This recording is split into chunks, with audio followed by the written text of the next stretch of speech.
KTBB Friday Morning News Time, 7:51. Garth, the whole crew, and joining us on Friday, as he does every Friday at this time, is KTBB owner, General Manager Paul Gleiser with You Tell Me. What's on your mind, sir? Good morning, Garth. We are sponsored by KE Cellars, Tyler's Old World-style boutique winery in the French Quarter on South Broadway, across from the mall.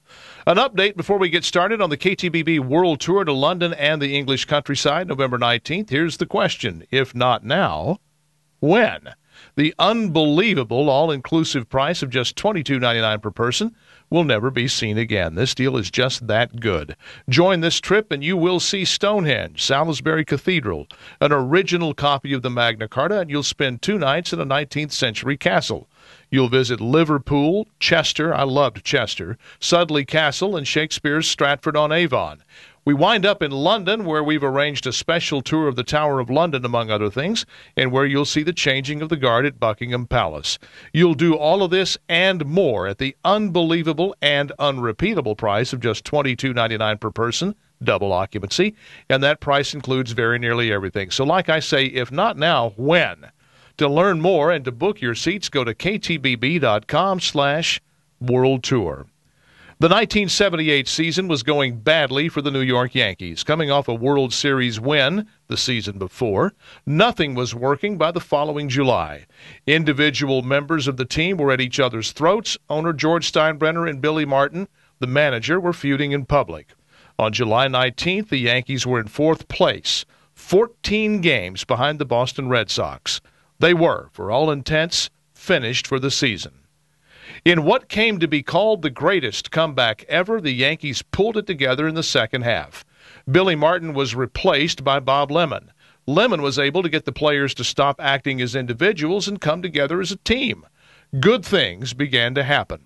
From July 20th through the last day of the season, the Yankees went 51-21, a winning percentage of .708.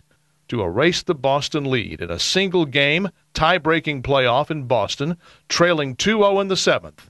Bucky Dent had a 3-run shot over the Green Monster at Fenway Park to give the Yankees the American League East.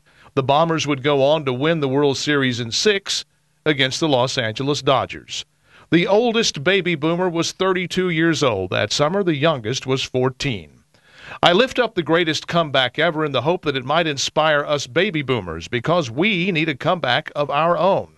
We're on the cusp of becoming the first generation in American history to consume more wealth than we created. Put less than delicately, we have pissed away our inheritance. And such an inheritance it was. The bridges, the highways, the telephone system, the electric grid, the energy industry, the auto industry, the banks, the airlines, a man on the moon. The streets, the great public buildings, our schools, our churches, our symphony halls, and quite literally almost all the things we take for granted were built through the hard work and thrift of our parents, left to us in the greatest generational bequest in all of history. Our folks left us a proud, successful, solvent, functioning country.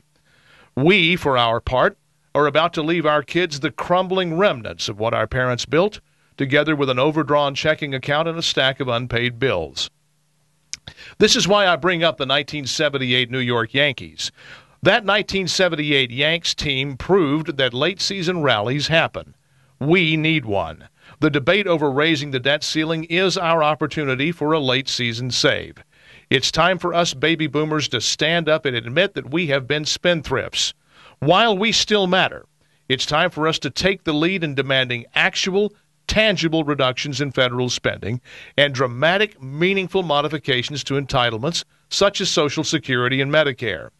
It's time to admit that we converted massive equity into massive debt and to accordingly swear off debt. This is our last shot to save the baby boomer season. Come together as a generation, as the 1978 Yankees came together as a team, and insist on a new national ethic of fiscal responsibility and restraint, and we boomers will be remembered for our late-season comeback. But fail to do these things, and we will go down as a generation of self-indulgent, self-absorbed wastrels, worthy of posterity's contempt. That's my word. What's yours? Go to youtellmetexas.com, and you tell me. I am well known by my friends and through these commercials as a red wine guy. My default wine is almost always a nice Cabernet.